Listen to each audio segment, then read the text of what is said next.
Hey everybody, this is a real quick video in case you have Panasonic headphones with the model number RP-HTX90 and you need to do a hard reset to the factory default settings on them. Now you're going to want to do this for one of two reasons. The first one is troubleshooting. If you're having any issues with these headphones not connecting to your device, not pairing with your Bluetooth, if they keep disconnecting, they're not working for whatever reason, a hard reset can fix a lot of those things. Now the other reason you might want to do this is if you're just trying to get a fresh start on these headphones, you want to, like they're coming out of the box, we want to wipe everything off, all the pairing history to be deleted and everything like that. We can do that quite easily.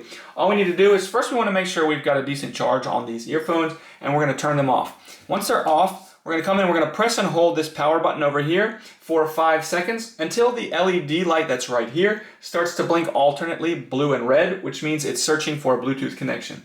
Once we do that, then we're going to come in here and we're just going to come and press and hold the plus and minus or the forward and back buttons at the same time for 5 seconds, all the while keeping an eye on this light over here. Just hold these two buttons and just keep an eye, and when this blinks blue several times quickly and then the whole thing shuts off, we can let go. The factory reset is complete. We can go to whatever devices we've had these headphones paired with in the past and delete them off of there. Go ahead and turn this on and set it up like a new set of headphones.